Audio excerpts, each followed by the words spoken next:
the thing is that actions speak louder than words. And we got used that politicians, they shouldn't be trusted very much when it comes to words. We should look at the actions. But I hope that it's not only about a statement, a loud statement by President Trump, that it will be followed by concrete steps like secondary sanctions, like providing Ukraine with air defense, including Patriots. We're running out of American Patriots. Without them, in a few months, our cities will be much more vulnerable, and there will be more casualties, thousands of civilian casualties in our population. That's why we care about actions, about deeds of President Trump. So free to hit Russian targets. What do you make of that? It sounds like the sort of support that Ukraine wants. Well, we'll see what happens. We don't know if these missiles have even been supplied yet. So if you remember, the previous German Chancellor, Olaf Scholz, refused to supply Ukraine with long-range cruise missiles, the Taurus missiles that are kind of similar to the Storm Shadows that the UK had supplied, or the Scalp that the French had sent. The new administration in Germany has changed the policy. It said it will no longer announce what kind of weapons it will be supplying to Ukraine to keep the Russians guessing. So many are taking this as a hint that the Taurus are on the way to Ukraine and may be used in the future. But I think we'll have to see what actually happens and how successfully Ukraine would use them. I mean, the most obvious target for them would be the Crimean Bridge, the bridge that links the Russian-occupied Crimea with the Russian mainland. Yeah, I mean, there is a limited supply of these longer-range missiles. Tell me, Yaroslav, is there any serious expectation at all of President Trump taking tough action against Russia? Well, there are two kinds of action he can take. One is sanctioning Russia economically, not directly, obviously, because there is not that much trade anyway, but what he had spoken about is secondary sanctions, that is sanctioning countries like India that are purchasing Russian oil and other Russian commodities.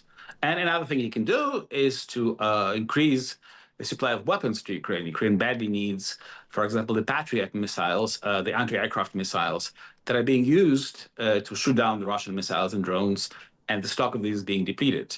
So on the first front, we shall see, because concurrently with Trump himself expressing discontent for the first time with President Putin. And I think that's a result of their conversation last week, in which President Trump realized that Putin really doesn't have any intention of stopping the war. There is also pressure building up in Congress. Senator Lindsey Graham, who's a Republican senator, quite close to President Trump, has co-sponsored a resolution that would impose these secondary sanctions on Russia. And now it has 81 sponsors in a 100-member Senate. So it's more than enough to override any veto by Trump. It's not clear how much support it has in the House, but there is a number of Republicans signing up to that. Yeah, I mean, again, we'll see whether Donald Trump will go along with the idea of heavy sanctions, secondary sanctions. Well, he doesn't have to, right? Because, if there are enough Congress members, then he would have to, because he cannot override it to third and third. Yeah, that's so, isn't it? But in the House, again, the vote there is less certain, and the word of Donald Trump counts for a great deal with some of those Republican members of Congress, doesn't it? If he decided not to give the nod to this action by Lindsey Graham, it would become that much tougher. It will be tougher, yeah, but it's not impossible that the House would pass it, because it's much easier for Republicans to vote on sanctioning Russia than to vote on spending American taxpayers' money to help Ukraine. Yeah, again, but do they defy Trump if he stands against a particular measure? Again, a question mark. For now, though, Yaroslav, thank you so much for joining us. I now want to welcome Oleksandr Merezhko, who's head of the Foreign Affairs Committee at the Ukrainian Parliament. Welcome back to the programme, Oleksandr. Thank you. It's a great pleasure to be with you. Always good to have you here. What is your reaction? What do you think of the German government saying it's okay to use their missiles at any range? Well, first of all, it's a long-awaited decision. We have been campaigning about this decision for years. We've been trying to persuade our European American counterparts to permit us to do it, because otherwise we cannot defend ourselves effectively. After all, under the UN Charter, Article 51, we are materializing our right to self-defense, and we can do it only by being allowed to target military targets, of course, inside Russia. Otherwise, we are not in a situation of parity with Russia, and we are very vulnerable. Russia can do whatever they want, and we're limited. We're fighting this war with our hands tied behind our back. That's why I welcome this decision, even though it was so long overdue. But do you have and do you expect to have, Oleksandr, enough of these longer range missiles to make a difference in the war? Of course, it improves our situation because we can target military targets. Russians, what they did, they took their military targets, for example, oil refineries, deep into the territory out of reach of our missiles. That's why it will improve our strategic situation on the battlefield, and correspondingly, it will decrease Russian military capabilities. It's a good news. We might be in better situation than we are right now. Okay, now tell me, what do you think about after that awful bombardment over the weekend, hearing Donald Trump calling Putin's behaviour crazy? Does that give you any great encouragement?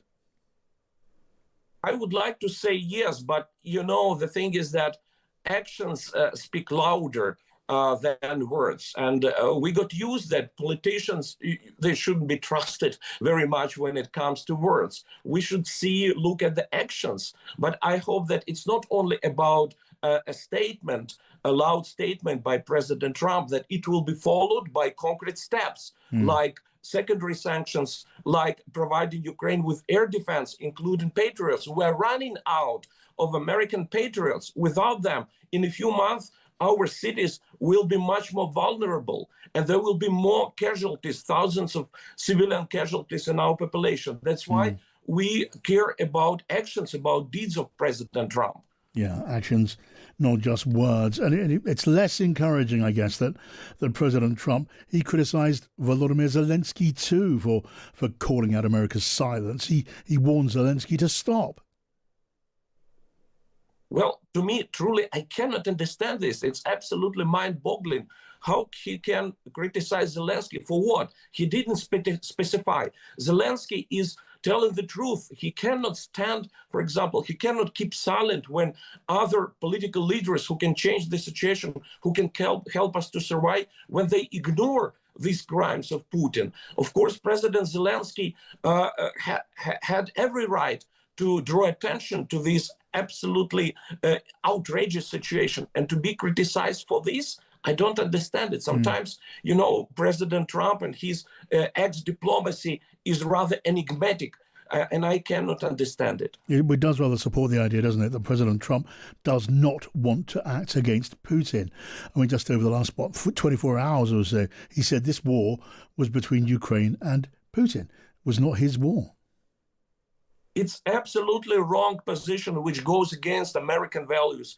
It's about the idea to make America great again. America has always been great again, great when it stood up for values, when it stood up against evil like Hitler, like Putin. You cannot imagine America great again.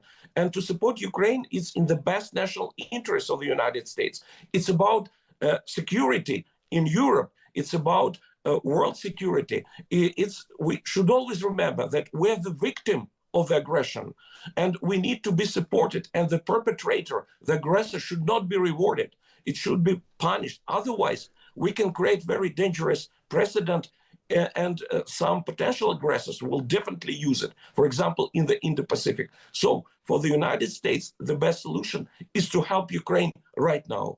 And Oleksandr, I know you talk to Ukraine's friends in Europe. What are they telling you about their willingness and their ability to help Ukraine in the way that they want to if America is not stepping up?